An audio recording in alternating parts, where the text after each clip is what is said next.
I had a great milestone in medical school last week. So, ever since I started my clinical rotations, I've never been a part of a resuscitation team. I've always just observed from afar. But last week, I was part of an emergency department team that was helping resuscitate a patient at the emergency department. I found myself there for totally different reasons, but I was at this critical point in someone else's life, trying to fight with them for their life.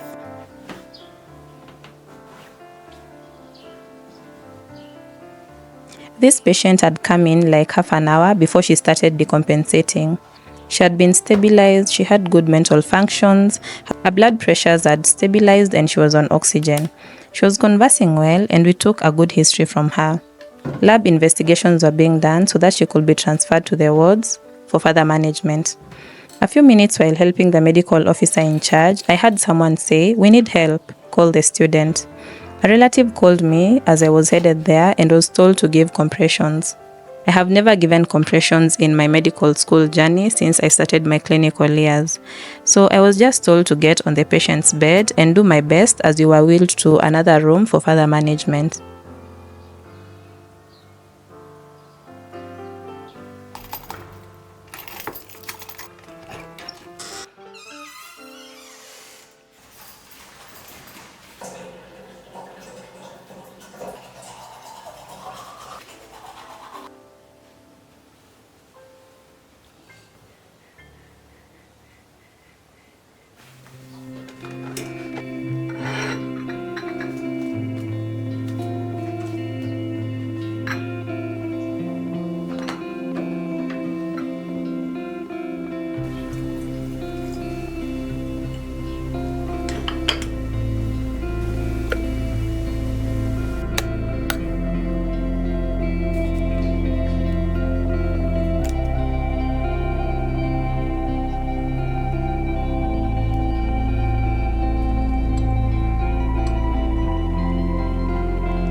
I have never really worked under so much pressure. The next moment I know, I'm being told to administer adrenaline. My hands are shaking because I've never done this and it's like everyone is depending on me to give the medication. But all I know is that I broke the vials, drew out the drug, administered it at every interval that was required. I gave compressions anytime that I was asked. I helped with oxygen and ventilation when asked. And after like 20 minutes, our patient had a good sinus rhythm. Everyone in the department sighed and smiled and laughed. "We did it," the doctor said.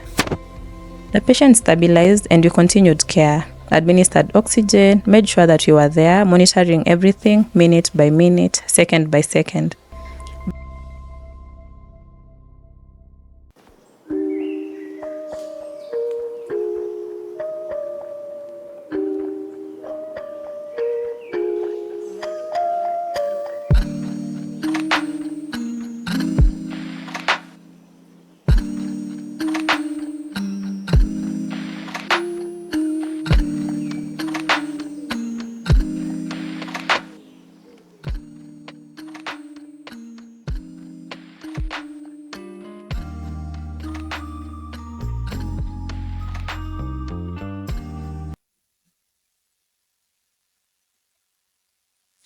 Okay, I'm running a bit late. It's 5:40 in the evening and I want to get some plants for my house. So that's why I have this casual fit.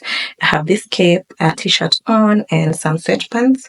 I have no particular inspiration for the plants that I want or the specific number. I'll just go to the place and look at what catches my eye and then that's what I'll bring to my house. I've become a plant mom. I have like 7 plants that are thriving, although I burnt one of them in direct sunlight. Yeah, but okay, it's doing well and I think I'll propagate it later. I'm not going to kill it just because it decided to dry up. I think it will come up later. It's apostles, so yeah, it will do well.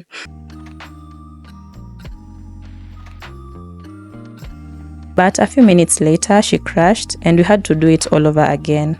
But this time she didn't make it. We lost a life that evening, and when the news was broken to her mother and sister, everything became so heavy. The air, the ambience, the emotions. It was as if the lights had dimmed. And the last time I looked at the deceased, there were tears flowing out of her eyes. I was devastated. This is the first patient that I've had a chance to save, did it, and then lost after a while. I barely slept that night because of the flashbacks.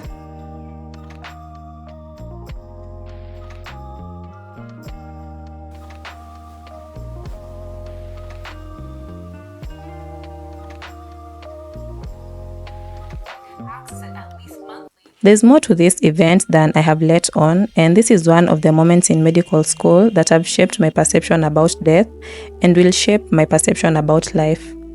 I'm afraid of death. I have lost dearest family members. I used to wonder why people on movies didn't scream when burying someone. Because the first time I felt the stab of death, I was 13 and I lost my mind. I kept thinking about the patient's mother and sister and how palpable their pain was. I have seen my mother go through loss. I have seen my relatives go through loss. I have seen my sisters go through loss.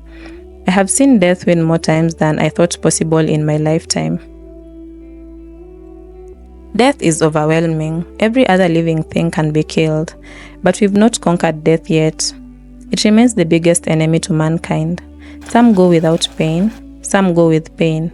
Some choose to take their own lives. Some are martyred. Some lose theirs to enemies in battle. Some lose theirs in the hands of their own blood and flesh, their own family. When we celebrated that we have resuscitated a patient, I thought we have saved her. She has escaped death and will fight it a little longer till her body tires of it in old age. It's so easy to celebrate life. We celebrate our birthdays, our anniversaries, love, lust, trophies, several achievements. We live life like it's never gonna end, like we are here forever. Some live in fear of losing money, of losing property. People have gone to war to protect fleeting things. Families have fought over land and eliminated each other. We currently fight to live a stable life in a capitalistic society. We work to have more money, more land, more houses, more cars, more food. We hoard all these things and get attached to them with little thought that we will lose them and go back to the source the way we came, empty and naked.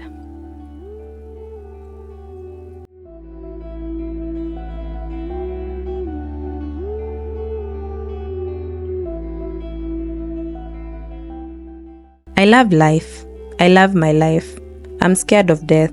And I know that most people are never ready for it really. It just finds us. And I don't think I'll personally ever be ready for it. I want to live till I get old, till my body gets tired. But seeing as we have lost patients way younger than most over preventable diseases or minor mistakes, we cannot cheat death. And I guess if you sit down and think about death, appreciate its presence in our lives, know that without death there is no life, then we will give our lives more value and meaning. Death is beautiful. It is a beautiful reminder of our fragility as a species. It is a reminder that we are not invincible despite our domination over other species, over other people based on the color of their skin or their geographical region. We are not at all special as we might think. We are just living beings with consciousness, trying to navigate the earth and find meaning to our own existence. Death is beautiful because it reminds us to do whatever we can put our energy into. It reminds us to live intentionally, to help others, to buy that street child a sweet plate of supper, to test the limits of our bodies, to drink more cups of warm tea when it rains, to eat that piece of cake when you crave for it, to be a bit stubborn when your loved one hasn't called in a while, to appreciate yourself, to love every bit of yourself. My friend mentioned to me afterwards that medicine isn't about defeating death, but about making it easier for patients to face it.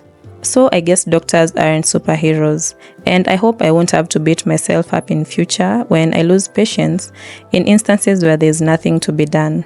I hope to live intentionally, respecting the power of death in this lifetime, to ease other people's pain in ways I know how.